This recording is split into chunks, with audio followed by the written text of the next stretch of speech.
So let's get started. Today we are doing Chapter 9 on virtual memory. And Chapter 9 is a continuation from Chapter 8 last week when we looked at main memory. So virtual memory, it's really not that much of a different concept except for some of the manipulation of the memory. So we'll take a look at the concept of it. I'll define virtual memory for you, the background information, look at demand paging. Look at copy on write, page replacement algorithms, and allocation of frames, along with the concept of thrashing memory mapped files, allocation of kernel memory, as well as some other considerations and some operating system examples. So the objective is to essentially define what this virtual memory environment is and explain the concept of demand paging. So last time we looked at, just refresh your memory, the concept of main memory. Main memory was the operating system's abstraction of your physical memory as it's translated into logical versus physical addressing. We looked at and defined the page table, and the page table was what was keeping track of the mapping itself from the physical to the logical.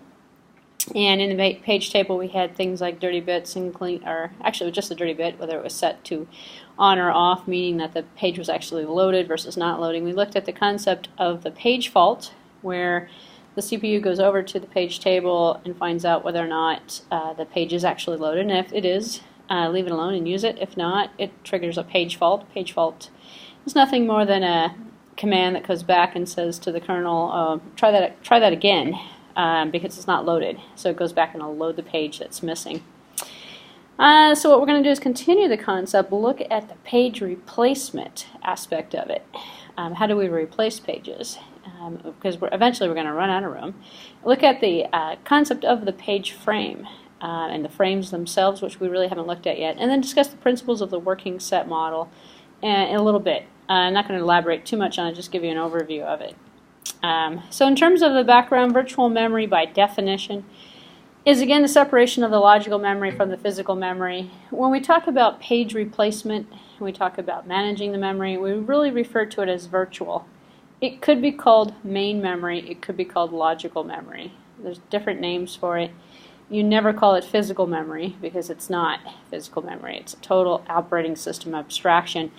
But it's very commonly called virtual memory because modern day virtual memory managers are working with page replacement and they're working with terminology that would be appropriate for a main memory, virtual memory type of environment.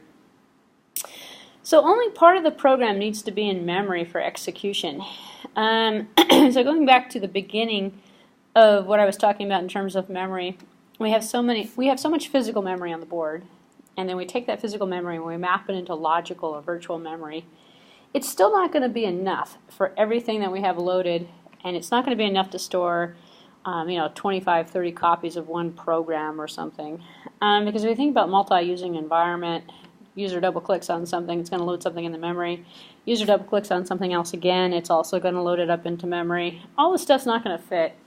So the concept of the virtual memory is basically a scheme for logically locating bits and pieces of the program that are needed when the program is running. And most virtual memory managers take a just-in-time sort of approach to it. Load it up into memory just when we need it. If we don't need it, don't load it up into memory. So the logical address space can therefore be much larger than the physical address space, and this allows address spaces to be shared by several different processes and allows more efficient process creation. So essentially what we're doing is loading stuff up into memory as minimal as possible so that we can preserve the resource and then allocate to as many processes as possible. So it does really facilitate, this virtual memory environment does really facilitate a nicely running system. Virtual memory can be implemented via demand paging or demand segmentation. I talked about paging last time. Paging is essentially the concept of taking a bunch of frames and allocating them to a page.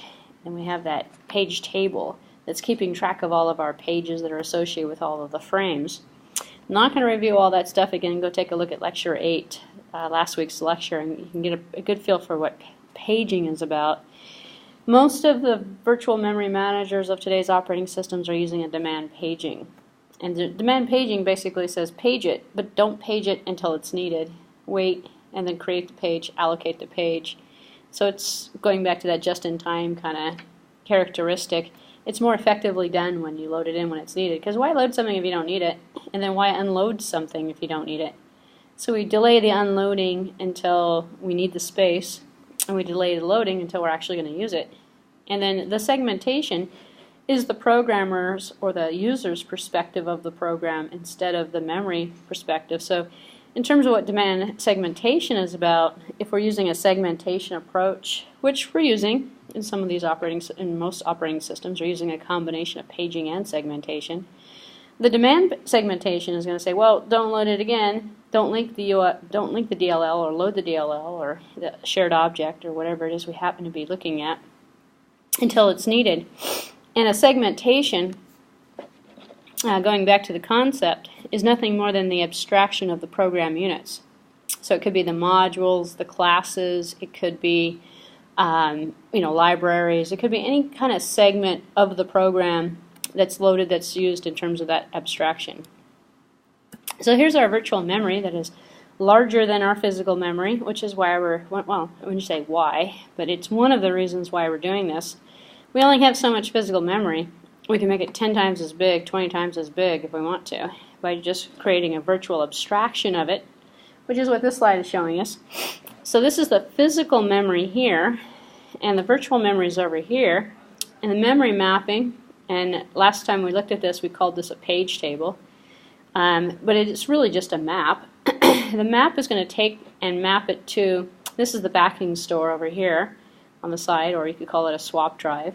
And it's going to take and map the physical locations to the virtual locations and give us that generic abstraction that comes out of it, because we don't want to look at physical addresses. Every physical address we see is going to be different, and it depends on the computer architecture. In fact, we don't even look at the physical memory, we look at the memory management unit. So if you wanted to, you could put like a little MMU right in between here, and the memory map would actually go to the MMU, which would be the physical memory. So, and then we're constantly swapping, and I talked about swapping, or the concept of swapping last time as well, when we need to swap something out, because this is going to fill up. The physical memory will fill up. And so if we have twice as much of it abstracted out over here, and we fill this up, and we want to add more to it, eventually we're going to have to unload something. In order to run that piece of memory, in order to actually execute the instruction, we need it loaded in the physical memory. So although this is, because another question that students usually come up with is, why do we need the physical memory then? Or what, is that? This is actually performing the memory functionality. It's mapped to many different virtual pages.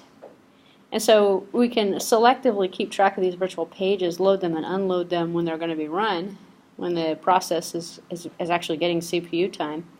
And they get loaded up in the physical memory. And then when we run out of physical memory, which is what we're going to do because we have twice as much paging going on, then take that, put it on the backing store.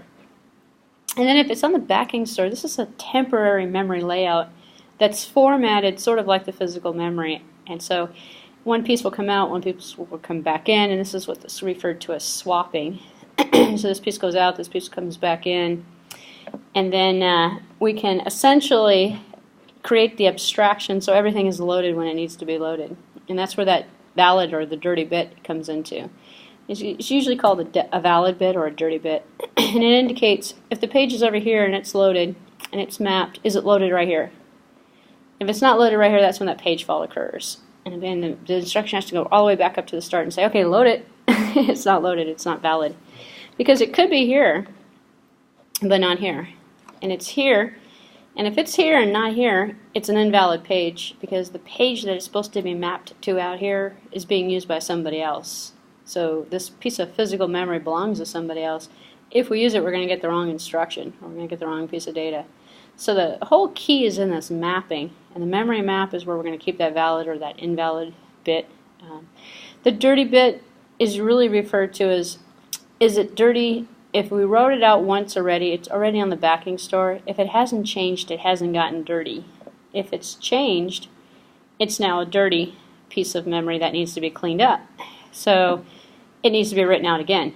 Because the way the scheme works, we want to minimize the amount of swapping, minimize the amount of reading and writing, and have everything loaded just before it needs to be used. So if we do have to unload something to make room for something else, and the bit is dirty, we have to spend more time actually writing it to the backing store. If it's already in the backing store and it's been loaded, it needs to be unloaded, and it's clean, hasn't changed, why write it again? So you save yourself some extra time by not having to write it. And that's pretty much what we covered in the last lecture. So in this particular lecture, we're going to take the concept a little bit further and talk about what happens in terms of the page replacements, and in terms of the swapping, and in terms of how the system is actually working from an execution point of view. Here's the virtual memory space that is allocated to a process. And this is just memory from 0 to some maximum length. And in here we have the code. This is going to be the instructions. We have data that's allocated. And then we have the heap and the stack. I usually like to draw the stack down here and put the heap up here. But they're really just two growing together. The heap is empty memory that's left over, which is kind of like why I like to put it up here. You figure, load everything up, and then you got some memory up here. And the memory up here is going to grow from this direction down this direction. In this particular case, because we switched it, we put it upside down. We got the heap, it's going to grow this way. The stack's going to grow this way. The stack is where all of our instructions are being placed for the CPU, for the CPU scheduler. So the data is going to be, we say integer I is equal to 1, integer b, integer h, create all these integers or floats or doubles and things, let's say for creating a C program.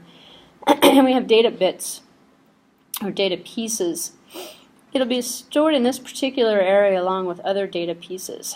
When we have an instruction that says 1 plus 1 or I plus a is equal to something, assign it to something, those are instructions that are going to be loaded on a stack, and the data structure does work like a stack. You push on about 6 different instructions, or however big the stack is supposed to be. And then you pop off the instructions and they get executed, and then that's what the CPU is actually running. It's running those instructions, and the CPU scheduler is directing the traffic to whatever I/O or whatever resource those instructions happen to need, and then instruction will sit and get executed, hopefully.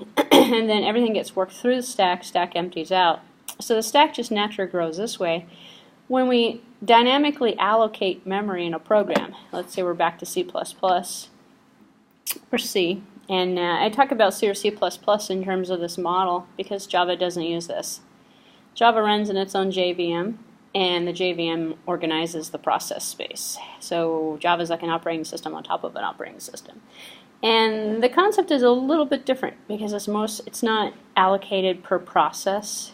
The memory is actually configured slightly differently so that programs can actually share memory. This doesn't facilitate any memory sharing. In fact, this doesn't facilitate much except for a single process running on an island of its own. You can create another process inside of this, so it would get a copy of it.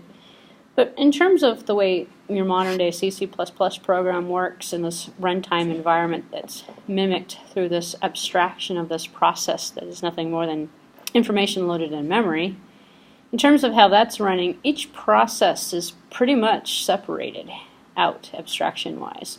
And the hardest part in C++ programming and operating system manipulation is making the processes communicate in terms of inter-process communication, or leaving them alone and having them not write into each other's memory space. And in that particular case, everything works great until one process does something wrong and messes up another process. And then you get the blue screen of death and everything goes away and you reboot the computer, essentially. But going back to the heap concept, how does the heap fill up? Well, in a C++ program, when you say, give me a new object, give me a new integer, give me a new float, the new operator, which is creating dynamic memory, all the dynamic memory is loaded on the heap. So heap memory is going to be our dynamically allocated. If we're in a C++, not a C++, would be the malloc, running a malloc, to allocate memory. And that grows up, the stack grows up. So one of two things is going to happen. We're going to get a stack overflow error. That would happen, let's say, if we had a program that had a recursive function call, and the recursive function call kept going over and over again but never stopped. That would fill up the stack and that would grow into the heap. Or in other cases, we would get out-of-memory error. And out-of-memory error would happen if we allocated dynamic memory with inside of the process, kept allocating and allocating and allocating, but never deallocated it. That would give us a memory overflow type of error message, which is really the only two things that really happen in this. I mean, or we have a bad instruction, we have bad code, or we have missing code, or the executable file has been hit by a virus and the code is in the wrong format now or something. But the data is handled by the stack instructions, so that doesn't usually go wrong either. So, in terms of shared libraries, and going back to the thing I said about Java, this is a Windows, pretty typical. And again, this is not exactly like the Windows runtime process, but it is close enough to be used as an example. And every textbook will use this particular representation to show you, if you could look at a process in memory, this is what it would look like. I've never actually seen a process in memory, personally, because it doesn't exist. It's an abstraction. But I think that was what it would look like. If we were looking more along the lines of a shared library, what we would have is the same components as we had before, and this is really two processes sharing the same piece of memory. This process over here has its own stack and heap and data and code. This one over here has its own set as well. And what we have in between is that shared memory. And the shared memory is going to go with the shared pages, and that's what they're going to have in common. So the allocation of this particular memory here is going to be at a different location. And if we use paging for this, we can actually facilitate inter-process communication, like what this slide is actually showing you, is inter-process communication. Because you have two processes that are sharing the same page in memory. If you do this, they can work on, a common task. They can share work. They can divide things out, and they can communicate with each other. So this model itself, this might actually be, let's say, for example, a dynamically linked library or a shared object. I'm sure everybody in here has heard of a DLL. In fact, you've really heard of one when you've seen the error messages come up on Windows systems, and you go, missing DLL. And you go, oh, what happened with that? Well, only on a Windows system do we have what a DLL stands for, Dynamically Linked Library. The DLL would be located in one of these shared spaces. And the DLL is nothing more than program source code similar to a driver that enables functionality.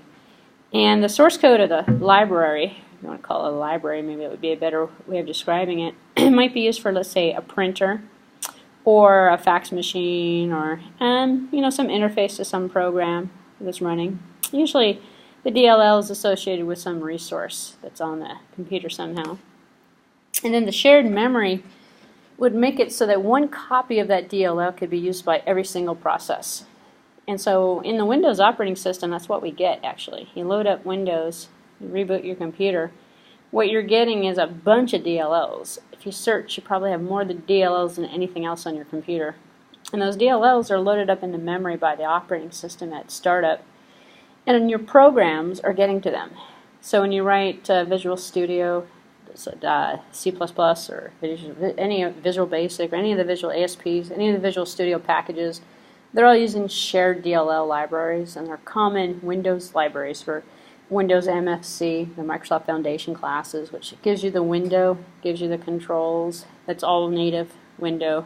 So you're not, or Windows, I should say. You're not reinventing the wheel. You're reusing, and you're reusing through DLLs, and the DLLs are linked, and how they're running is really efficient if you think about it. And I was kind of impressed when I first started reading about, this is back in the Windows 3.0 days. We didn't have as many, and then all of a sudden, past 3.0, like 95, but Windows 95-ish, all of a sudden this DLL came out like in widespread popularity. It's like, and then users can create their own DLLs as well. And it's efficient. And going back to what I said in the beginning of this lecture, we don't have enough memory to load everything that's humanly possible for every program. So if programs shared files and shared memory, we could load up certain dynamically linked libraries or shared objects. And the programs can call it and use it, similar to this slide here, access the shared library. And these are smaller, taking up less space. This is being shared. It's not being loaded and unloaded, loaded and unloaded. It just sits there. and it runs, and it provides services to all of the other processes, and it actually speeds up not only the memory usage, but it speeds up the operating system. And it makes it so that we can share things and we don't have to load our own copy. If we're loading our own copy and we had, let's say, functionality that was included in a DLL, we'd be doing this, and every single process would be loading it, would require more memory. So programs that use DLLs don't take up as much memory because they're all calling to the same program. But really that wasn't even why it was invented either. The reason why it was invented is it kind of goes back to the Linux days. In Unix they called them .SOs, or shared objects. And utilities like Perl and Python, and, well, I shouldn't say Python, Perl does it. We would have libraries or packages that are made by other people. And it was a way of compiling it, giving you a .so file, which was source code. it was binary code. It wasn't source code that you could look and steal.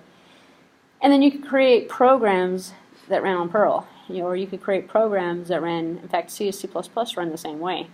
GNU-C runs the same way. In fact, they call them .o files, or object files.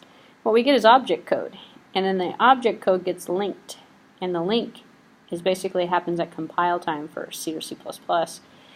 Java implemented the same thing. So this is sort of like a Java environment as well, but instead of Java having DLL files or .o files, which are pretty much the same thing, or .so, so O would be object, S would be shared object, DLL is dynamically linked library, all representing the same concept of taking binary code, sticking it out there, loading it up into memory, and having programs call it. So they don't have to make it themselves, they don't have to load it themselves, it's already loaded, and all the programs are using it. Well, Java did the same thing, except for all class files. So everything is a .class. They're all objects, because it's a true object-oriented environment. So every object that gets loaded is already loaded and is accessible by other objects. So you might think of this more along the lines of, instead of this runtime support, just look at all the shared memory, and instead of having each process being managed by each class, we have Java operating system support that goes out and manages all the memory and tells this class file where this class file is located. And we have resource managers essentially in Java that take the place of the CPU scheduler, take the place of the runtime environment, but do the same functionality. Orchestrate who's got what in memory, and if it's loaded, then use it essentially. So it's all dynamically linked, dynamically loaded. And one last thing to mention about, because you're getting a short lesson in runtime environment comparisons and contrasts as well in this, but it's really hard to talk about memory and virtual memory management without speaking of at least how the process abstraction is working in terms of the memory allocation. But taking this a little step further, the linking is one of the other components that's involved in this whole memory configuration. If we statically allocate everything, which means we create a .exe file or .com file and we run it on the computer, everything is compiled. So it's not a hybrid, or it's not a script. It's a compiled kind of concept, and all of the objects are linked in together. So the object code is linked physically to the file. Switch that around. That's a C++ environment. So out here, our program that's running knows about the my printer or hp.dll file. It's going to load my HP printer or something. And it's already hard set in here where that's located. And it's already identified at a compile time. And they usually refer to that as statically linked libraries. So statically linked libraries happen at compile time. And the reason why we call those DLLs, because they are dynamically linked libraries, which means, better yet, don't statically link it, but put a stub in there, and the stub knows it needs a file, but the file can move. So as we're orchestrating this virtual memory, it doesn't matter where it is in memory, it doesn't matter as long as the name stays the same, the name of the file, and it gets loaded. If it's not loaded, it can load, and it can, at load time or at link time, link itself, establish the connection between it. And Java does that with everything. Microsoft Windows does it only with the DLLs. So the DLL is the dynamically linked portion, which means another vendor can make another DLL. You can download. In fact, what you're doing when you download updates is you're getting new DLL files most of the time. You can replace the DLL, unload the DLL, load the DLL again. It's a lot more flexible if you do it dynamically than it is to do it statically. And that's essentially what Java took advantage of in terms of creating its own. And a lot of people ask, well, why did Java have to create their own operating system for their own language? And it's because for this particular reason alone, the runtime environment is completely different. Everything's dynamic. There's nothing static anymore. And we have hybrid code. We get everything that's compiled but not linked. And it's compiled into an intermediate binary code, so it's not readable, although there's descramblers all over the place. But theoretically, it's made into runnable code that's in a binary format, machine kind of specific, but nothing is linked. So that's why when you compile Java files, you get one program, you have 25 different class files out of that. And so how does that work? Well, you load it all in one directory, or you configure your Java environment to know where to look for the files. You load one file, and it will load the rest of the files for you automatically. It doesn't happen in Windows. It doesn't happen because Windows is using this kind of configuration. Java is using everything is this way. There's no separate process. It's just all the memory itself is being managed together. So. Anyway, that was a short lesson on differences between the runtime environments between Java and Windows. But it comes in handy, especially to know what it is in terms of the background. Because when we start talking about swapping and demand paging, you're going to go, whoa, I don't understand what in the world you're talking about. Well, it gets down to the fact that you need a little background in how the processes are abstracted and how they're loaded in memory. So let's talk about demand paging. Maybe this will make more sense to you now. Demand paging occurs when you bring a page into memory only when it's needed. That's what I said about that just in time. So it takes up less I/O. In fact, it makes things load faster. Windows is what would be considered a demand paging environment, because what you're doing is loading up the operating system only what's needed. Only the drivers that are being loaded are actually functioning. That's why people in the beginning used to go through and modify their registry, take out stuff they weren't using, because why load DLL files? And you can actually save yourself a little bit of memory. Now with Windows 7, it's a lot more optimized. In fact, I don't recommend changing or modifying that registry file, but if you think about the concept, if you go online and look at it and just Google registry cleanup or something, tons of third-party utilities out there to clean up the register, And the major focus on that was remove items that are needed. Interesting thing is the operating systems have changed. In the beginning that was the case, but with Windows 7 and actually kind of started with XP. The later XP Service Pack 3, I believe, was implementing this. It didn't load everything that was in the registry. The registry can be as big as you want. It doesn't matter. Unless you're actually using the program, it's not going to get loaded. So, in fact, that's how Windows actually started loading up a little faster. Because why if you're not going to use it, So now it loads up faster, but everything you run initially runs a little slower. Because it's got to load all the DLL support. It's got to load everything needed. But it's a lot more efficient, because you can have a smaller resource of memory, allocate a lot of stuff to it, and only use what you need to use. And it's kind of like planning ahead, thinking ahead. So less I/O is needed, less memory is needed, faster response time, and more users. More people can use the system simultaneously, more applications can run, it's more efficient. So paging is needed, or reference to it, reference to pages. And this is where we're getting into that invalid reference. Is it in memory, not in memory? And I'll talk about a little bit about the concept in terms of if it's an invalid reference, it means we're going to have to abort and try it again, making sure we have a valid reference. And the reference itself is referring to, is it actually loaded? And is this frame, does it actually contain the information that's supposed to be in this page? And if not, then we have to fix it and make it contain what it needs to contain. And we have this thing called a lazy swapper.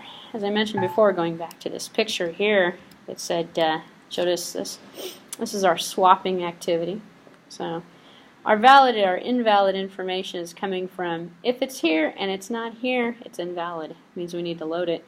If it's not here and it's over here, that's a swapping activity, with this being the backing store. The lazy swapper is going to leave it here. It's gonna, unless we need the memory, why swap it? So lazy swapping waits till the last minute and says, do we need to make room? If we don't need to make room, then don't do anything. So it never swaps a page into memory unless a page will be needed. Never pulls thing out unless it needs to be pulled out to make room. So it waits until the page is actually called, which means you load something up. You use it once, let's say, for example. You don't use it again. You may never, ever use it again. Maybe not for another week or so, but certainly not within the time that your computer is turned on in this particular session, as an example. Then you've saved yourself a lot of time because you didn't swap it in, you didn't swap it out, you just forgot about it, no problem. That was like one of the best things. The lazy swapping concept was actually pretty efficient in terms of when that was implemented. Swapping that deals with pages is going to be what's called a pager. So we have a pagers and we have swappers. Pagers are page replacement algorithms. And page replacement is what I'm going to get into next. That's where we have selections. That's where we can pick among different algorithms and work with the efficiency of the algorithm in terms of how we're going to facilitate our page replacement. So transfer of the page to memory to contiguous disk space. What we're looking at here, and going back to what we've looked at before in the beginning of last lecture on the main memory, talked about how inefficient contiguous allocation was. So we're not really allocating contiguously anymore. And contiguous, if you're not familiar with the word, just means we're sequentially locating the memory. So one piece, and the whole entire program is basically located together. If it is, you could pull the whole program out just really easily and then put the whole program back in if you wanted to. So here's program A. The entire program can be swapped out, and it could be loaded contiguously on the backing store. And then to swap it out, we would remove it, to swap it in, and we'd take it from the backing store and we'd put it back in. Continuous memory is actually kind of interesting because not only is it fast and efficient and simple, it works. And primitive type of operating systems actually kind of use it. Only problem is it's not really good for multitasking, especially for most of our Windows systems, because we have hundreds of different subprograms out there. It's hard to allocate the spaces because of what I talked about last time. We have, like, for example, this is a hole right here. It's an empty space. Can't load a whole program in there. And I got 2 holes up here, and I got 4 holes down here. It makes it hard to allocate a lot because it needs the whole line continuous back to back in order to essentially use it. So in a perfect world, the swapping would be quite easy if we were using contiguous, and so would the memory management. However, we have to load a lot of stuff in there because users want to use a lot of programs. They're not going to use one program at a time. So when you don't use one program at a time, then you got to swap in and you got to swap out. And here's that valid invalid bit that I'm talking about. And the valid invalid bit gets set. Going back to this picture here. I should really put this slide in a little further back so I don't have to keep going back to it. And just to refresh your memory, because if you don't get the concept of the valid invalid bit, it doesn't make any sense. This is the last time I'll kind of go through it a little bit. We have a lot more virtual memory than we have physical memory, so these two never match. And when they don't match, we have an invalid bit because we're going to have something loaded here that's not loaded here. And if it's not loaded, it's invalid. Slight chance, however, if it's loaded here, it may be loaded here as well. If it is, it's valid. So what we want to do is minimize the number of invalid bits. Well, that's easier said than done. Because the higher the invalid number of bits, the slower the system runs, because it has to go back and load something. It's as if it was never loaded at all. So here's our page table from last time, and the page table, if you remember, had, well, the original format I gave you had 2 columns in it. One was the page and the offset. It was basically telling us where things were, from giving us the mapping from the logical to the physical. Now we can add a column, call it a valid and invalid bit. put it in here, put a V in here. It's probably going to be a 0 or a 1 to indicate you're never going to see a V or an I. In fact, this is an abstraction as well. It's going to be implemented probably in a hash table or something. And the V is going to say that it's valid or that it's in memory. And each page table entry is going to have one of these bits set. And they call it a bit because it's just an indicator. It's like a switch. So I says it's invalid or not in memory, V says it's valid. So a valid bit is one in which the page that you're looking at, and here we have actually referring to frames, the frames contain the pages, and the pages are valid for the running process that's trying to access it. If the pages don't belong to the process that's running that wants to use it, then it's invalid. And that means we have to basically have a page fault. Higher number of page faults, the more swapping. The swapping occurs when we have to pull it back out of the backing store and put it back into memory and get rid of what's in there because we have to fix the configuration. So those memory pages belong to that process. So the internal initial valid, the invalid bit is also set to I for all entries because it's going to be invalid initially. Nothing's loaded. Here's an example of a page table snapshot where we have the frame number and we have the valid invalid bit on one side. So during the address translation, if the valid or invalid bit is in the page table entry, the I is basically giving us a page fault. So if it's invalid, we're getting a page fault. So here's the page table, and some pages are not in main memory. So some of the pages aren't loaded. This is the logical memory, as I was talking about before, the physical memory. And this is kind of misleading because logical, this looks pretty big. The physical memory looks pretty big. This is really bigger in reality. This is, if I were to read, this actually comes out of the textbook. I didn't write the slide, but this I would probably make it like, twice as big as this, just to illustrate the point. Because people sometimes think that physical is bigger than logical. It's like, physical costs money. Those are those boards you're sticking in the computer. You can have 8 to 10 gigs now, but you still had to pay at least $50, $100 now. I mean, although memory is going down in price. And there was one time when it was expensive. This is always going to be smaller. This over here, the logical, is going to be huge. It's free. Yeah, it won't. It's the operating system. So the bigger the logical memory, however, there's a trade-off. The bigger the logical memory, the slower your operating system is going to run. If you go back to the concept of algorithms and efficiency, larger the search space, slower the efficiency. The more loops, the more work, the more complicated the algorithm is to go find it in memory. It's kind of like when you have this huge garage and it's hard to find anything in it when it's all filled up. But when it's empty, it's kind of easy to find stuff. But when it's all filled up, you have more stuff to go through. If you had an itsy bitsy little garage and you were looking for something, you could probably go through the entire garage in an hour, maybe, or less, and find it easier. So, same concept with memory. There's a compromise, and I really couldn't even tell you, but it keeps getting bigger and bigger. Windows 7 has more memory, more logical memory allocated than the previous versions do. But it got to a certain point, especially in the Vista days, where I don't think their problem with Vista was associated with memory, but you can get to a certain point where this is too big. It just takes too long. It makes the system run slower. So, and how much multiprocessing? Because this is the level of multiprocessing. And how much multiprocessing is the user really going to do? I mean, what are we going to run? An email program, a web browser, a Microsoft Word, a PowerPoint. And you can probably count up on your hands how many applications you're going to have running simultaneously. It's probably going to be less than 10, I would hope. If it is, and if Microsoft can predict that, and I'm sure they have some sort of a ratio, it says, 8 programs. It might be interesting to figure out how many programs the average user does run simultaneously. That's how big you need to make the logical memory, enough to fit the average amount and then map it correctly.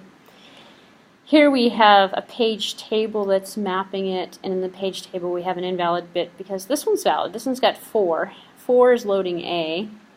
So from the logical, A is right here, and C is number 2, and number 2 is mapped to number 6, and number 6 has C in it. So you can kind of see how the mapping is working. space 9 here. 9's got F in it. F is in 5 over here. This one's valid.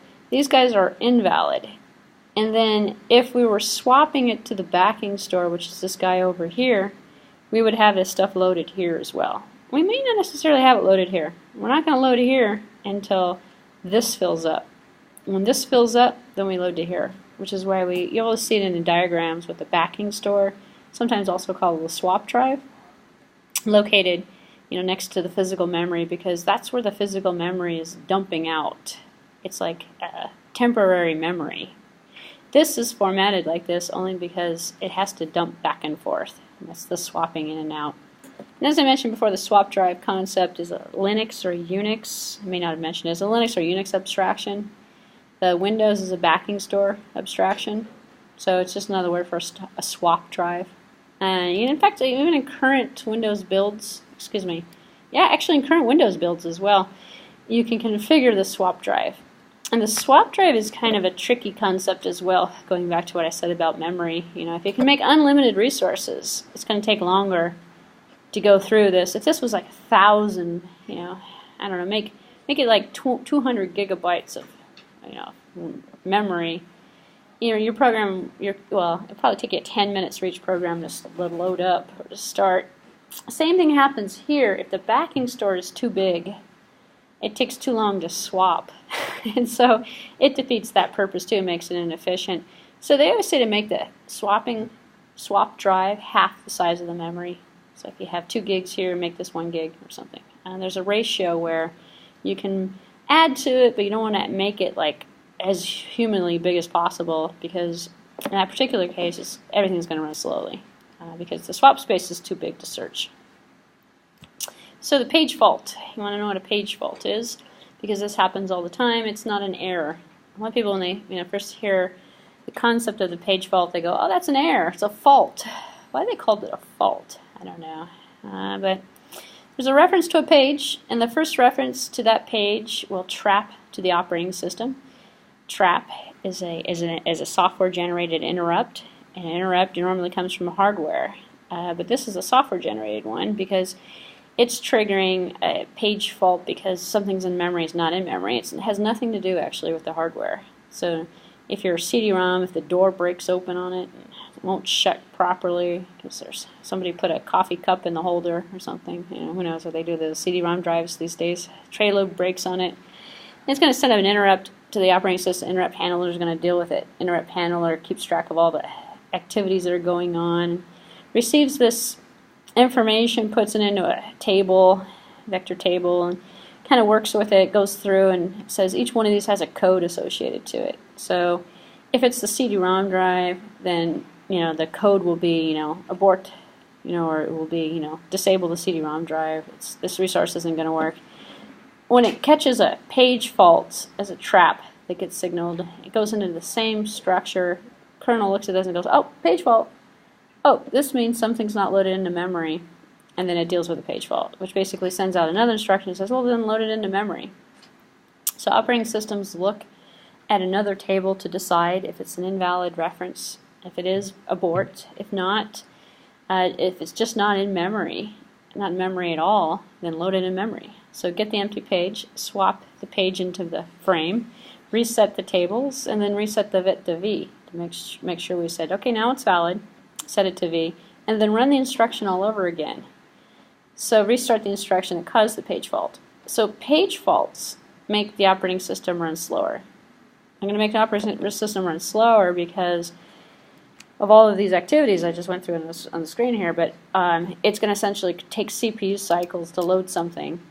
It's more work, essentially.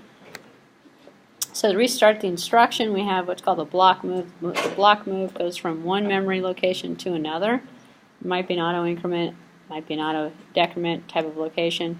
It's going to find the information that it needs to find from the backing store. If it doesn't find it from the backing store, it's going to load it from the main memory, from the secondary storage, wherever the code actually is located.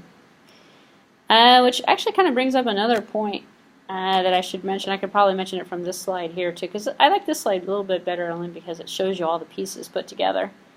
This backing store over here is your hard drive, believe it or not. It is a piece of your hard drive that's not allocated for you as secondary storage. It's allocated to the operating system for use as a backing store. So if you've ever wondered why, this is one of the reasons why, if you've ever wondered why your hard drive is always smaller, you don't get as much hard drive space as what the box told you. Like a 300 gig hard drive isn't going to give you 300 gigabytes of usable space, because some of it is going to be used for the backing store. If you install a swap drive, you set the Windows environment to use a swap, you're going to give even less hard drive space, because you'll have a backing store and a swap drive on there. But you know, hard drives are big these days. We're not really concerned about it. But if you've ever wondered why it never matches correctly, that's one of the reasons. And it's used for other things as well. Let's go through the process or the steps in handling a page fault. So here's the instruction over here that came out of the runtime environment. And following through with reference number 1, there's something that said load M. So they go, okay, wait, where's fine? Well, where's M? You know, so number 1 goes back to the page table. Everything originally just goes to the page table.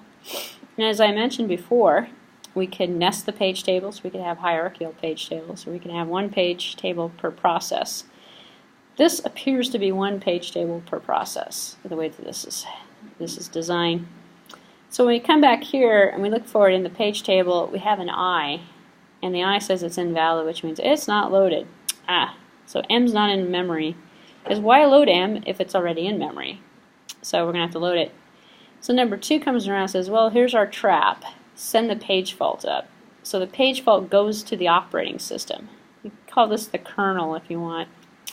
And this is in the user mode, actually. So the page fault goes back down to the operating system from a kernel level. It says, hey, we have a page fault. And then following through step number 3, the page fault is going to be resolved. And it's going to be first resolved by looking at the backing store. So if this is huge, it's going to search all over in here and go, well, where is it? It's not here. Oh, then we got to load it from scratch. You know, that's a total waste of time. But luckily, it found it right here. So the backing store found it. The page is on the backing store. So it's going to come back out. And number 4 is going to bring the missing page and put it into the physical frame. It found a free frame from a free frame list, probably. Brought this page from the backing store, brought it in and loaded it into the frame. Now it's going to update the page table, because we had to know that it's loaded. So then it resets the page table, comes back up here, resets it. This turns into a V, and then the instruction runs all over again. And then now it comes back and says, okay, now we're loaded. This is how our information is actually being loaded into memory. Every single time an instruction is run, the page table is checked to see if it's valid or invalid, and then we have page faults. Imagine the concept of the page fault happening over and over and over again. Let's see what slide was that. Number 14. I like this one over here, because it's actually this one will work. No, I like this other one because this one's bigger. Let's use this one because I like this slide because this one in here is bigger. Virtual memory is bigger than the physical. Let's say we have a lot of stuff loaded right here. A lot of stuff. Like this is maybe 10 times as big as it looks like on a slide. And every single hit is a page fault. Everything's invalid because this can only get 1, 2, 3. We get maybe less than half of what we have over here. Every single instruction that we're running is causing a page fault, and we're swapping out, swapping in, swapping out, swapping in constantly. This is what's called thrashing. A lot of work's getting done. The CPU is really busy at this point. It's taking and accessing all these page faults and working with it and loading every stuff in. But at any one moment in time, there's not enough room here to fit everything here. The process is too big. Let's say we have 2 huge processes running that are both running simultaneously that we're trying to use. Everything is going to slow down to not a complete stop, but it's going to look like it because the CPU is going to be busy swapping in, swapping out, swapping in, swapping out, trying to make this whole and complete, but it never gets to that point. So thrashing is when the computer is busy doing absolutely nothing but swapping, and none of your programs, nothing is working. That's when you usually get the blue screen of death. But you don't get it anymore. Now it's a black screen. And you don't even get that anymore. Instead you get memory fault error, or you get oh, there's a classic message that comes up that says, system is low on memory. If your system says it's low on memory, it's because your virtual memory manager is thrashing. It's thrashing too much. And when it says that, it wants you to shut the computer off and turn it back on. Because there's stuff loaded on the backing store, there's stuff loaded in memory that is still there, but you may or may not necessarily be using it because there was a mistake or something happened in the algorithm. And the computer is thrashing too much. The operating system mechanism is loading, unloading, loading, unloading. Swapping is way too high as a percentage. And how do we know the percentage? Let's go into the performance for a few minutes. So the operating system itself can keep its own statistics. It knows when it's thrashing. It knows when to send up the blue screen of death. It knows when to put the low on memory, out of memory. And when how can I make it out of memory? I got 10 gigs of RAM on this thing. Yeah, it's possible if the algorithm is messed up or something happened. But let's take a look at performance of demand paging for a second. If the page fault rate can be measured, and the page fault rate is going to tell us how efficient and how fast the system is running. The higher the page fault rate, the slower the system. We get it to a certain point, we end up in the thrashing category, and at that particular point, just turn the thing off and turn it back on.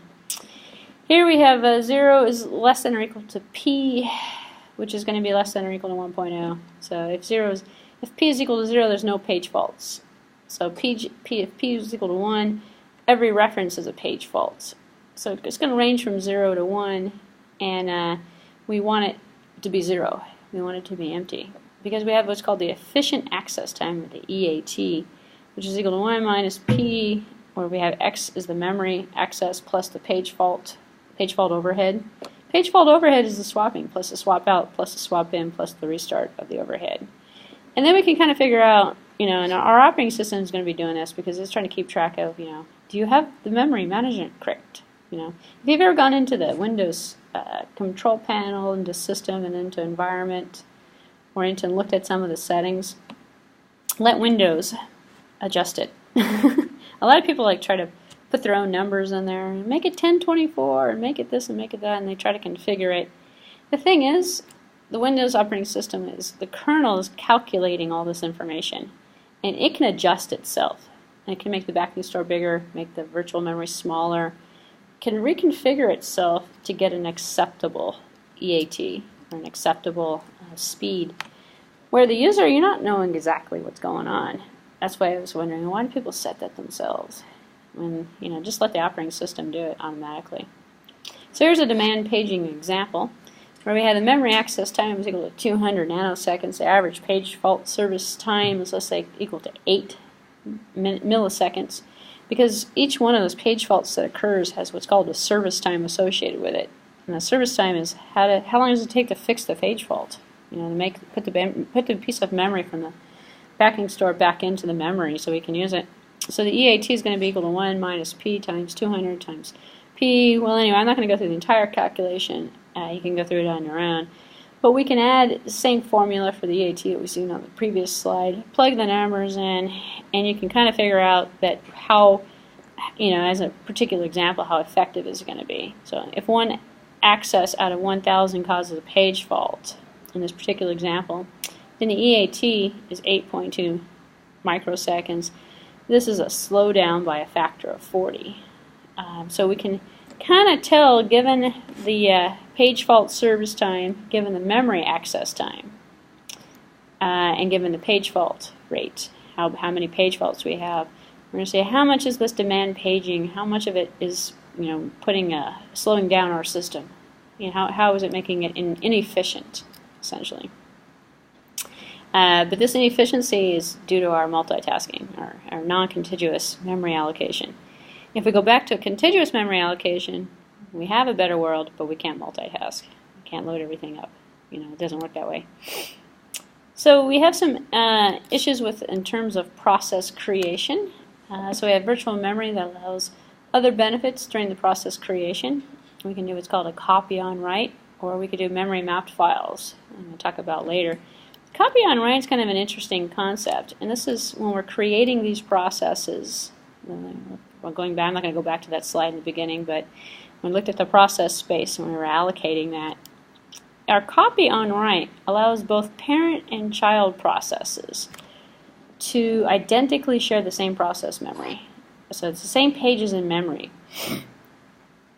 This can make the system a lot more efficient. So, if we go back to chapter 3 and we talk about process creation, when we create a process, it's allocating that memory, which is why I kind of wanted to talk about that process space in the beginning here. And it's got its own layout, and it's already configured. The more processes that one process creates, or the more processes in general that we create, the more memory that's going to be allocated. So one of the ways that you can make the system more efficient is to make child processes share the parent process memory space, because not both of them are going to be running at the same time. One process that forks another process, and is referred to as the child process. The child process is going to run while the parent waits for the child.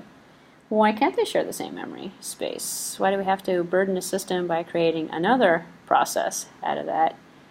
So that makes the copy on write makes the process creation run faster, because we're not trying to go allocate, swap stuff out, swap stuff in, and create a new process and go through the same identical work that it takes to create the original process. So it's a lot easier. If either process modifies a shared space, only then is that page copied as well. So if the child gets a copy of the parent when it is created, then we don't have to worry about it until a change happens. So if a change happens, only when the change is happening do we worry about it, do we copy it. Otherwise we just leave it alone, and the process essentially doesn't need to do anything. The copy on write allows more efficient process creation, as only modified pages are also copied. Which is kind of interesting, because if we got to write something out, why waste, going back to what I said about before on the backing storm and stuff like that, why waste writing something if it hasn't been changed? So we copy the information over when it's been changed, and so which is where this copy on write is coming from. If there's been a write, then update it. If not, no writes, just reads to the memory, leave it alone. We don't have to worry about it. So that copy on write as a concept can actually save processing time. Free pages are allocated from a pool of zeroed out pages that are emptied, essentially. Here's a before process 1 modifies page C.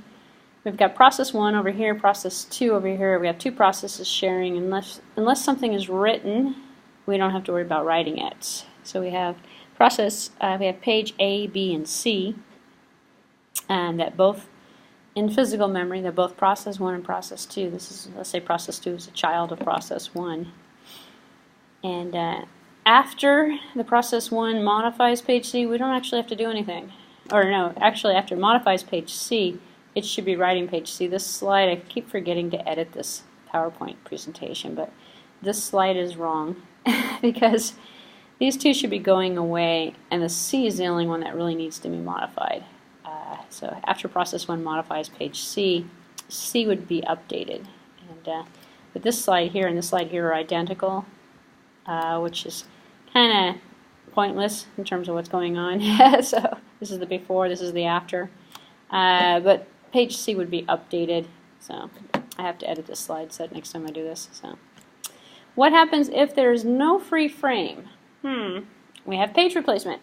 So as I mentioned before, pages have frames. Frames get loaded up into the page table, and they get allocated toward the virtual memory. So page replacement finds some page in memory, but not really in use, and swaps it out. That would be the perfect case scenario. If there's a frame, if there's a page in memory that's not being used, not always the case. So you have to think about, well, what about the least recently used, or what about the last, maybe use a time on it. Which one hasn't been used in a long time? Or which page is used a lot? Don't swap that one out. So we have selections, and the whole theory of the page replacement algorithm is to find the best routine that's going to do the lowest number of swapping for us. So we have an algorithm, and we have, this is kind of deceiving. I should put an S on the end of this when I modify algorithms to do page replacement. And we have performance to consider. We want an algorithm which will result in a minimum number of page faults, because we don't like page faults. And the same page may be brought into memory several different times. So we want to minimize how many times we're bringing it into memory as well. So page replacement prevents over-allocation of memory by modifying page fault service routines to include page replacement. So the service routine of the page fault, when the page fault occurs, is going to perform the page replacement. So it's not going to randomly just do something. It's going to actually follow this algorithm technique. So here's where that dirty bit comes into. So dirty is modified.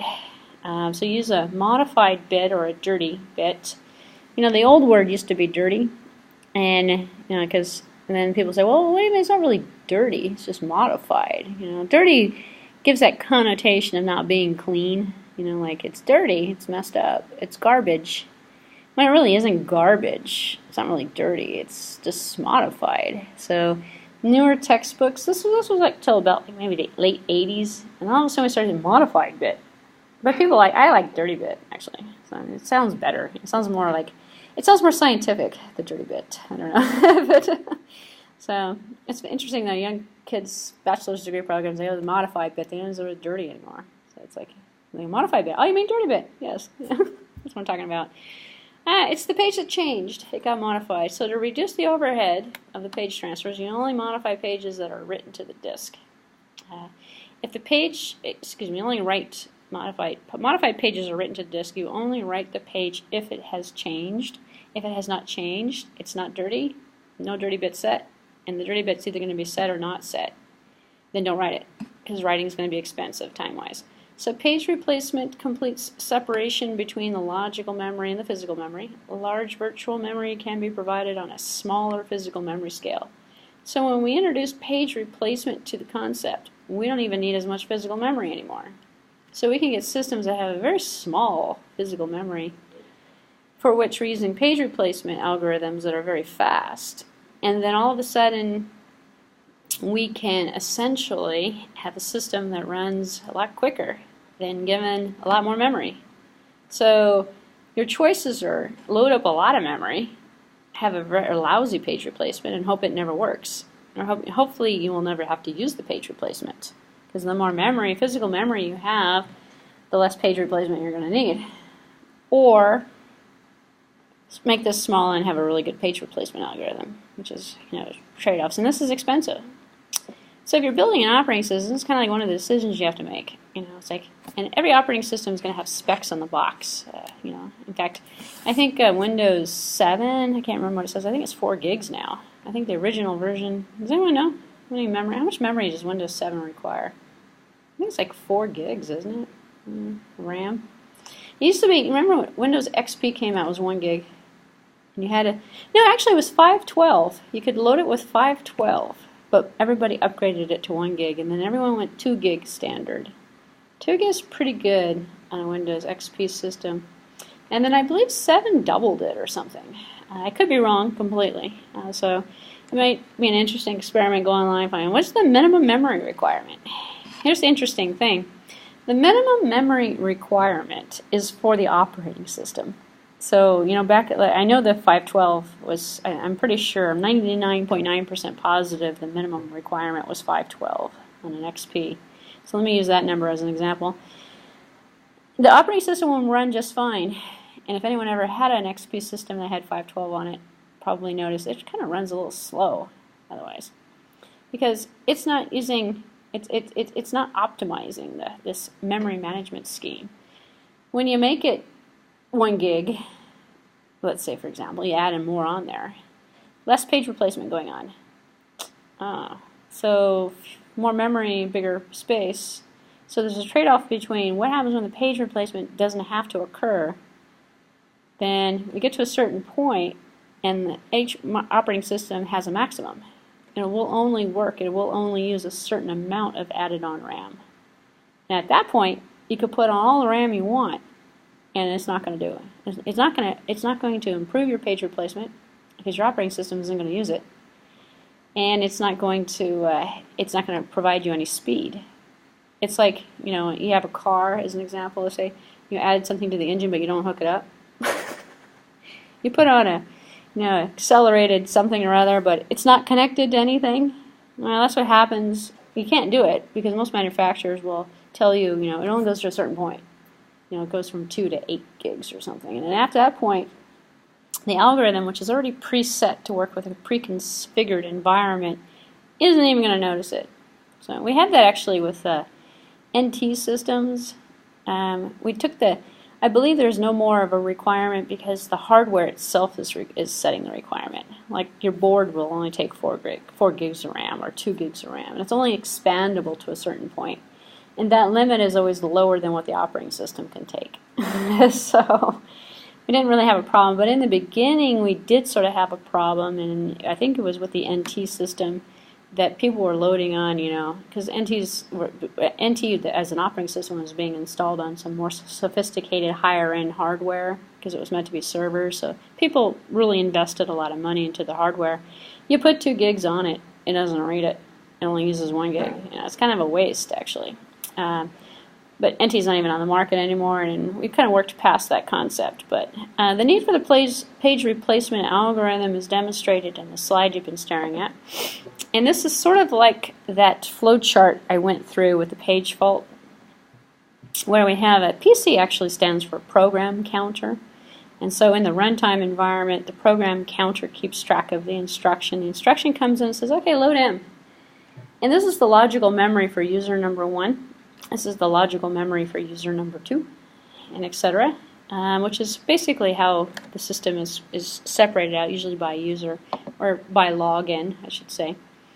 And then we have page table for number 1, we have page table for number 2 in this particular configuration. And this is arbitrary. It doesn't necessarily have to be done this way. We get one page table for both users if we wanted to. On the right-hand column we have our valid or invalid, and we have the page here. And this one's empty. We have one invalid, and these are all loaded. And out here, going back there, we can map it through to the physical, and then we have some stuff out here. And eventually, we're going to have to replace because we're going to run out. This is going to fill up. So page replacement algorithms replace the items in the pages that are mapped to the physical memory, that are mapped to the logical memory from the particular user. So you could say that this is the logical, this is the virtual, this is the physical. And the virtual really does work with page replacement in terms of what's going on. And the page replacement is nothing more than going to do the swap for us, load it into memory. Because eventually these guys are going to fill up this, and we have no other choice. Basic page replacement. So what I'm going to kind of go through is about 3 or 4 different, and I'll go through them quickly, just 3 or 4 different examples about how page replacement is done. And these are sort of the beginning page replacement algorithms. There's a lot more sophisticated algorithms on the market. But essentially, looking at this as our starting point, this is what we are juggling around. We find a location on the desired page on the disk. Okay?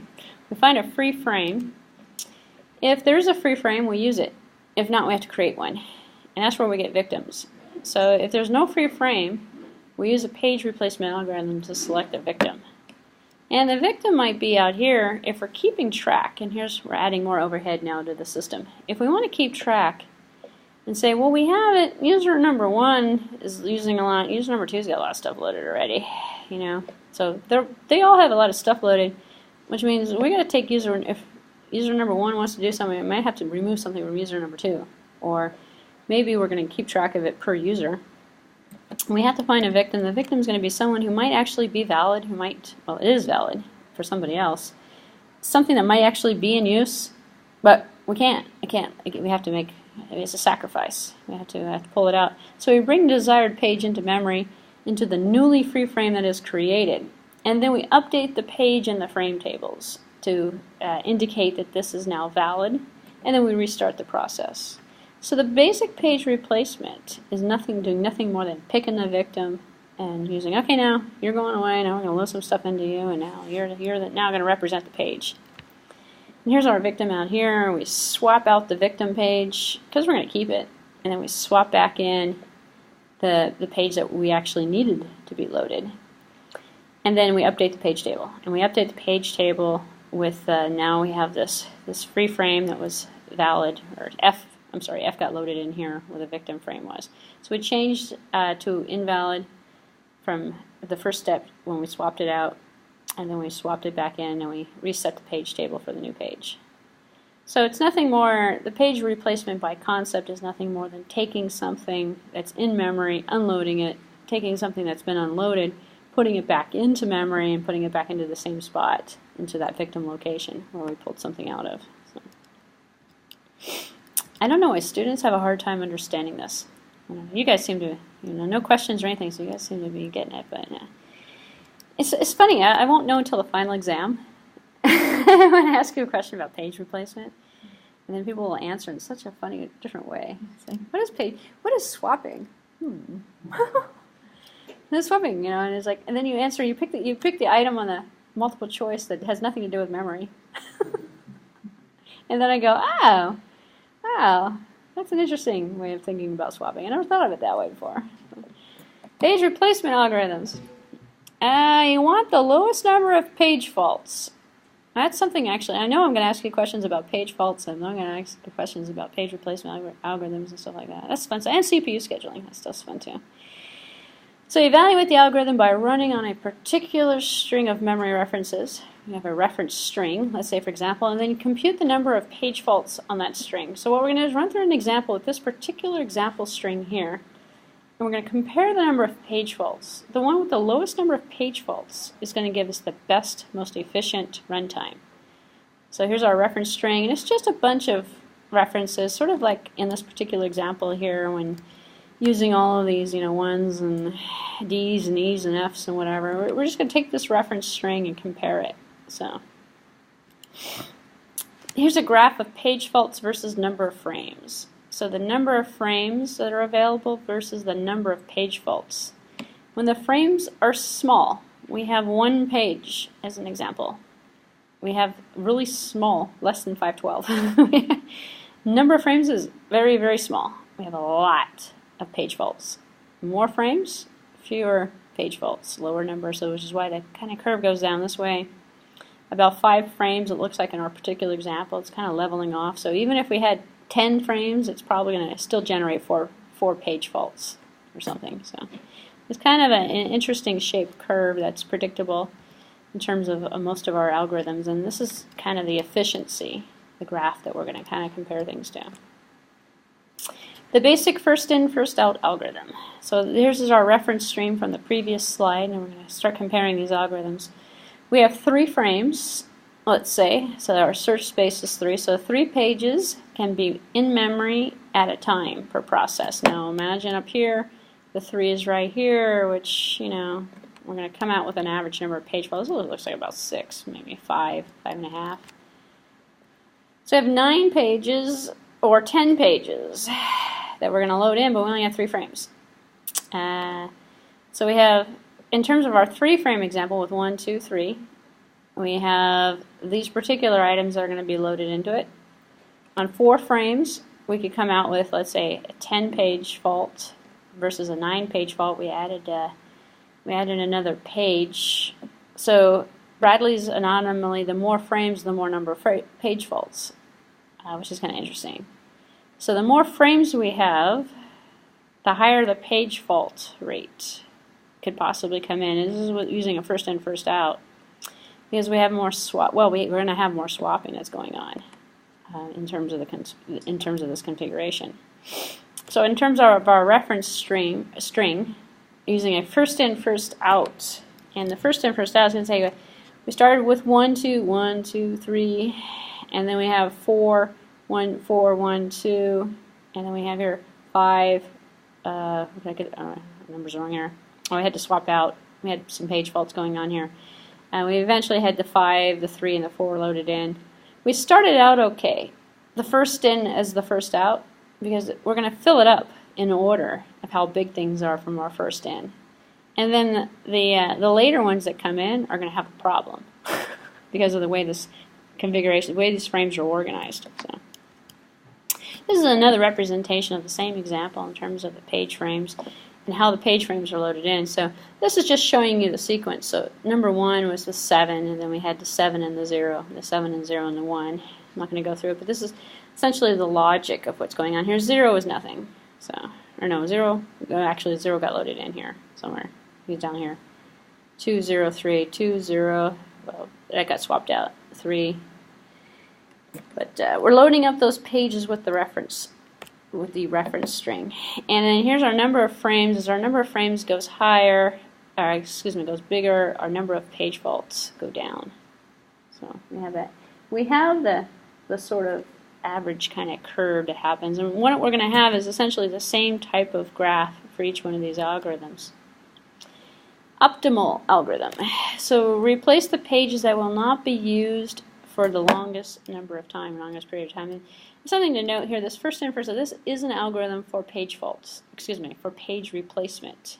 And it follows through the basic anomaly with saying, you know, the more frames, the more number of page faults. There's gets to a certain point where it, you know, the number of frames balances. And we're filling it up and we're unloading it in a first in, first out.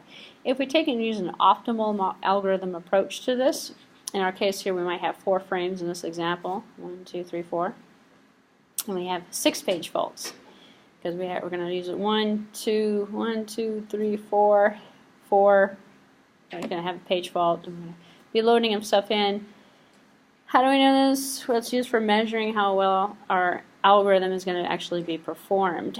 So we have to have some sort of criteria for measuring, and what we generally come up with is how many page faults are going to occur given how many frame size, and then we can configure, given the amount of memory that we want in our virtual memory, how big to make that to match the physical to reduce the number of page faults. It will get to a certain point where the number of page faults will increase versus decreasing. So in terms of our optimal page replacement, this is just yet another example of loading the string in terms of how we're going to load it. And the optimal one is only going to replace it. It's not used for the replace pages that will not be used for the longest period of time in terms of the strategy, because you know, replace the ones that aren't going to be accessed over and over again. So we'll minimize the amount of swapping that we have to do. Or the least recently used algorithm, which is a little bit more promising, actually. In terms of our reference string, using the same one, loading that up into the sequential, you know, one right after the other, we could implement it. And here's the interesting thing. So the first in, first out algorithm here takes absolutely no overhead in terms of the algorithm outside of the configuration of how you're going to load the reference string and how you're going to allocate it. And then you can figure out, well, with 3 I got 9, with 4 I got 10, so I got, wow, you know, my page faults are going up. So at a certain point, page faults aren't going to go up anymore. And that's pretty much the calculation that we have to work with that. On the optimal algorithm, we sort of have to figure out which victim we're going to pick. And the victim that we pick is going to be on the theory of the longest, you know, the page that will not be used for the longest period of time. So we're not going to unload operating system stuff. We're going to be biased, essentially. We're going to predetermine what we're going to unload as a victim. In terms of our least recently used algorithm, we actually have to keep track. And this is where counting or indexes come into place. So in terms of a counter implementation, we can keep track and count which page has been the least recently used. And then we take that one, we swap it out on a goal of basically creating less swapping, fewer number of page faults. So every page entry has a counter. Well, there's extra overwork. There's, going back to what I said about the algorithms and the efficiency, well, it's the search space, but it's also number of loops, complexity in terms of what's going on with that algorithm. This is going to add to the this is going to decrease from the efficiency of the algorithm because you're adding more complexity to it. You're going to put in a counter for each one of the pieces. Every time a page is referenced through the entry, there's going to be a copy of the clock into the counter. You're going to update the counter. So when a page needs to be changed, you look at the counters to determine which ones you're going to change, which one you're going to take out, the least recently used, hopefully. And so the way this works, where we're at with our reference string here, we're loading it in, and this kind of mimics, you know, if you were going to take the least recently used page, and, you know, I'm not going to show you the counter, but this is essentially the execution that would happen in a sequential kind of way. We can implement it in a stack, which would eliminate the counter. So keep a stack of page numbers in a double linked form. So we have a page reference, and then we move it up to the top. Stack implementation for least recently used is very promising because it doesn't add to the algorithm complexity. It's using a data structure to organize the strings, so it requires 6 pointers to be changed. You have to constantly update the pointers. However, there's no search for a replacement. There's no thinking. So there's no search. Faster.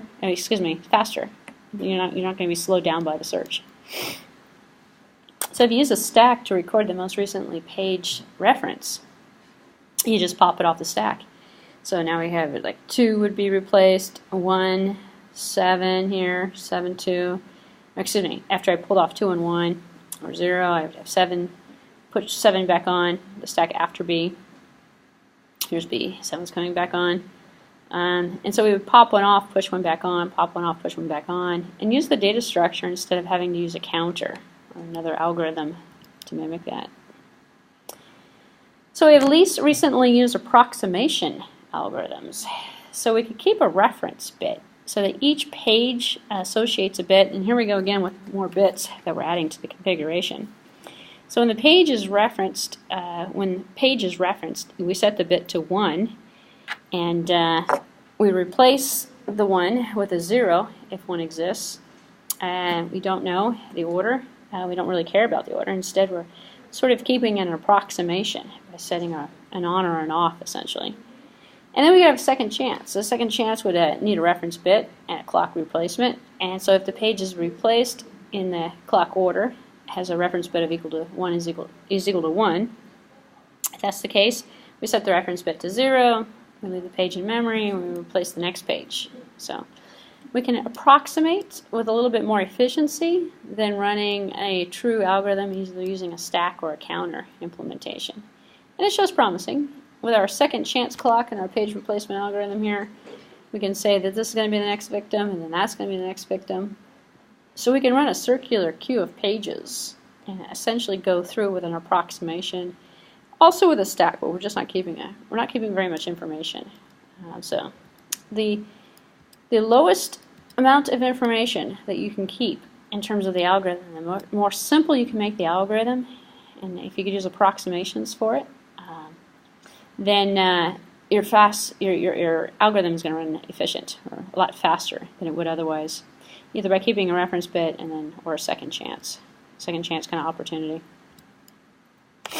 Counting algorithms. So keep a counter of the number of references that have been made to each page. Could you imagine the amount of overhead associated with that? Every time you accessed something in memory, a counter was increased. So these recently, you can come out with the most frequently used or the least frequently used algorithm. If you're keeping a counter, the least frequently used is going to replace the smallest count. The most frequently used is based on the algorithm of the page with the smallest count that is probably just brought in and has yet to be used. So we can kind of keep, in fact, there's another philosophy to this as well that wasn't mentioned. Least recently used is kind of giving you the impression that something is loaded in and maybe it's not being used anymore. Like the user has moved on, they're doing more work. And you have to imagine it's kind of like the psychology of the user that the operating system designer is using with that. And then, the concept of, well, something is used a lot, and then it was just brought into memory, which means, the user could have brought it up, and then now is going to go on to something else. And if you just brought it up into memory, are you still using it? So it's kind of like operating system psychology of the user as to which victim was actually more appropriate. In terms of the allocation of the frames, and it depends on whatever configuration you're going to make it, and whatever configuration for the allocation of the frames is going to essentially be associated with the type of algorithm that you're going to use to allocate the frames. Each process needs a minimum number of frames that's going to be associated with it, and it's preset. You could, if you wanted to, you could not make each process have an equal amount of memory. And when I talked about, I believe it was chapter 3 a couple weeks back, we talked about processes and allocation of processes and the amount of memory that's allocated. Most systems are going to use a fair set amount. Every process is going to get the same amount of memory. But we could have different priorities of processes, add them, allocate them more memory. And if that's the case, then they're going to occupy a higher percentage of the memory that's available. So your replacement algorithm might be adjusted to not touch higher percentage frames versus lower percentage ones, depending upon the nature of the system. Now, going back into what's the user doing? Well, we can also consider the kernel as a separate psychology of the kernel. Like what's the kernel going to be doing with that memory? Which is kind of like the scheme of why most kernel processes are always, in every operating system, they're always loaded at the lower level because they're accessed more often. So you want the access to the memory to be optimal, and that would be like the seek time, to be very optimal for the operating system, for the kernel, because those are the most important processes. They're going to be used constantly. So the least recently used stuff that the user's loading, we'll put it on top, put it far away, so that it's not going to be found as quickly, but it's more swappable essentially. And then you could segment out the memory if you wanted to, and don't swap out anything kernel related. So it's all protected. So after a certain point, the user space starts, and then the memory is mapped to the user space, which is different memory that's mapped to the kernel space. And voila, there you have Linux or Unix, or it's separation. And the Unix kernel always has better memory, always has more memory allocated to it, even if it's not even using it. It always has faster access time to it because it's always in the lower level of the memory bank. So it's easier to find, and there's less swapping. So the user mode is not going to swap out a kernel level anything at all. It's going to be protected. So here's some more examples of an IBM 370 that has 6 pages to handle an SS move instruction. The instruction is 6 bytes, so it might span 2 pages. So 2 pages to handle the from, 2 pages to handle the to, and then we have 2 major allocation schemes that might be associated with that, and this is what I was kind of alluding to, the fixed allocation versus the priority allocation. So if we have a priority allocation system, that's what I just talked about. If we said the kernel is a higher level priority, and we're not going to allocate, we're not going to swap out any of those frames. Then we're making some frames more important than other frames, which if they're more important, they're not going to be victims, perhaps, or they're not going to be part of the page replacement algorithm. We can also take and separate out and apply different page replacement algorithms to different memory segments and separate the memory per purpose. Or we could take another approach to it in combination. And the interesting thing is these approaches are kind of separate concepts, but a lot of them are done together, is to do a fixed allocation scheme. Fixed allocation just treats everybody the same. Every process gets the same amount. All the memory gets used equally throughout the system. So in terms of a fixed process allocation scheme, we have equal allocation. For example, there are 100 different frames and 5 processes. Each one is going to get 20 frames. So we're going to allocate it all out. No one's going to do that because you're going to give out more. You're going to give out more frames to different processes that don't necessarily need it. So I mean, you're going to waste. You're going to have internal memory, leftover frames. Perhaps, maybe not. It depends on how much memory you're actually allocating out. Or you could do proportional allocation. Allocate according to the size of the process, which is a little bit more efficient. So don't give the process more than the process actually needs. In that case, the size is going to be fixed at a certain length, and then the number, we can actually calculate it out, and I'm not going to go through the calculation, I'll save you that, but we can kind of see, the differences between what efficiency we're going to achieve using one or the other. In terms of the priority allocation, we use and I'm not going to ask you on the final to perform any calculation on estimated access time or number of frames needed or average. You could probably do an average page fault rate if you wanted to. But I'm not going to ask you those questions. Priority allocation. So it basically described it a few minutes ago, but you use a proportional allocation scheme using priorities rather than size. And so we say kernel's got better priority, for example. So if process P1 generates a page fault, select a replacement one of its frames, and select replacement a frame from a process with a lower priority number. So lower priority numbers are freeing up their frames for higher priority processes that are running. So that's usually how it actually kind of works in the true operating system environment. Because some things you have to have loaded.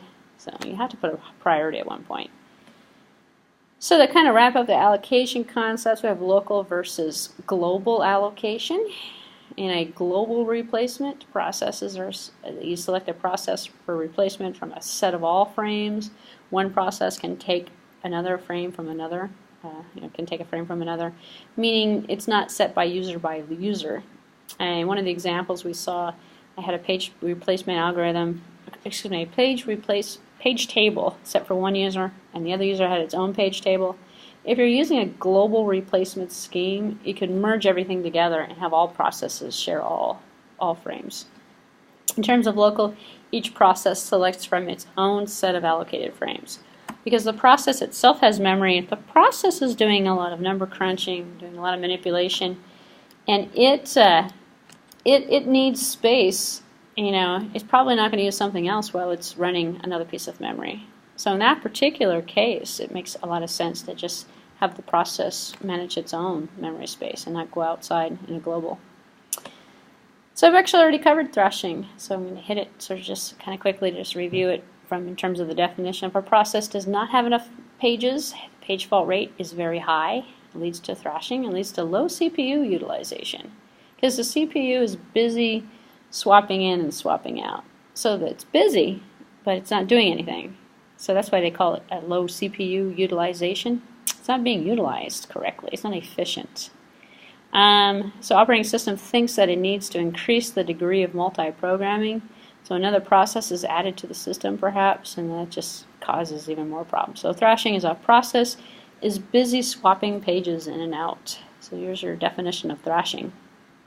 As the degree of multi-programming increases, it will reduce the amount of thrashing, essentially. So the CPU utilization will come up to a thrashing point, and then increase the degree of multi-programming, which means go switch to another program, create a new process, switch to another process. That helps reduce the thrashing. So demand paging and thrashing. Why does demand paging work? Well, it's locality model. In terms of the locality model, a process migrates from one locality to another. So localities may overlap as well. Why does thrashing occur? Well, because the size of the locality is larger than the total memory size. And we don't have enough memory. So thrashing is a no-brainer. We're going to thrash when we don't have enough memory. And if we have very low level of multiprocessing, it's going to continue to thrash, and it's going to end up with a situation where the computer is just going to turn off. This graph is kind of hard to see, but it says execution time on the bottom. It says page numbers and memory addresses, and it's kind of showing you a thrashing situation where it has to move from one process to another in order to actually remove. And that's why multiprocessing, the degree of multiprogramming, when you increase it, it reduces the thrashing because you have other things to work with. You're not stuck on that one process. You can just create another process and have that other process do work, which is essentially getting work done, versus the CPU just sitting thrashing on one particular process. We have this thing called the working set model. It's another kind of subtopic that is associated with this. We have a working set window is equal to a fixed number of page references, and so we have, let's say, as an average of 10,000 instructions. The working set model of the process could be equal to the total number of pages referenced in the most recent time of execution, which might also vary. I never actually cover the working set model because it's kind of an old theory in terms of estimating basically level of multiprogramming versus thrashing. So I'm going to kind of skip the working set model because we don't need it for the purposes of this class. But the page fault frequency schemes establish an acceptable page fault rate as a goal of all of these page replacement algorithms. The idea is not to have any page faults, but we're going to have it. And we can calculate the efficiency by the number or by the rate. So if actual rate is too low, process loses frames. If actual rate is too high, process gains frames. And then we can kind of adjust in sort of a real-time fashion. Given the number of page faults, we can apply a different algorithm, or we could possibly tweak the algorithm in terms of its efficiency. So, another related concept is the memory mapped files that we looked at, and that was actually in one of the slides earlier. So the memory mapped files for I/O allows files to be treated as routine access, memory access, by mapping a disk block to the page in memory. So we take something from the secondary storage from the hard drive, we put it up into memory, and that's another way of using memory, and we can map them per process. We can map them in between processes. So we can have multiple processes share the same file in a memory mapped kind of mode.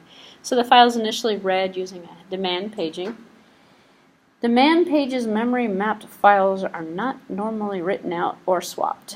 They're sort of a special case in which we're going to load something up in, we have a pointer to it in memory, and we're going to use it. And we're going to use it, and then we're going to close it, hopefully, and take it out. So memory mapped files are generally controlled by the application level, or by the user, or by the kernel who's going to map the file. So the page size is usually proportionate to the file that is read in from the system, from the physical page itself, and so subsequent reads and writes from the file are treated as ordinary memory accesses. So going back to what hopefully I told you at the last lecture, and when we went over main memory in lecture 8, I said that memory that's farthest away from the CPU is the slowest. It's also the cheapest, but it's the slowest access time.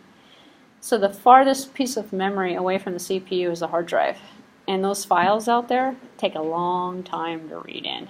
So if you want to increase the amount of decrease the amount of time, increase the efficiency of your slower memory, you bring it closer. The only way to bring it closer is to map it. So if you memory map the secondary storage from an operating system's perspective, you've increased the access time. You've decreased the access time. You've made it more efficient. You've increased the efficiency. So you write low-level system call interfaces to read and write, and that's where we get the simplified file access by treating the I/O from memory rather than using a read and a write as a system call.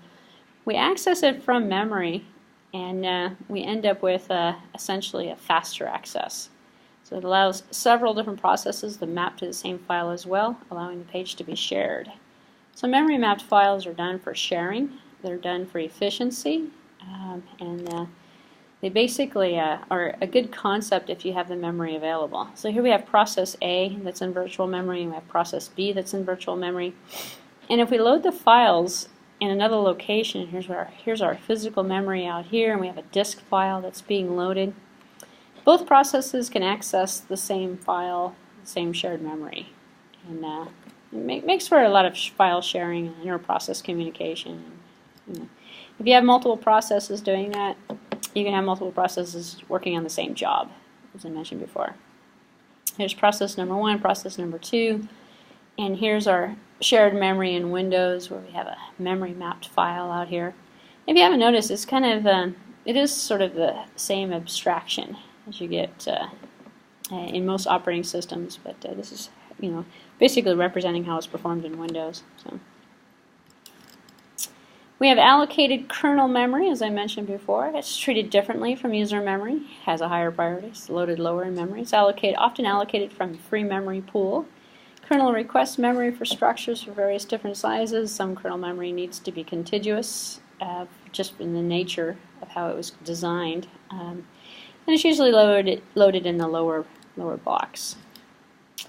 Another related concept, and what I'm doing now is just kind of going through some miscellaneous related concepts that are associated.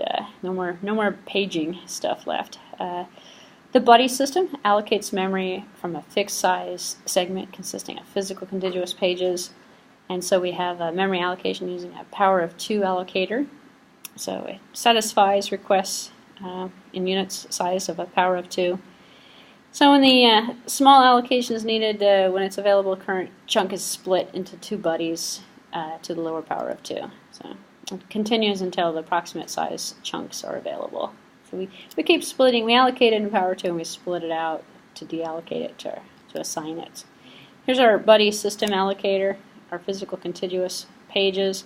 We break it out, we break it out again until we end up with a size that's needed for our particular task. for allocation.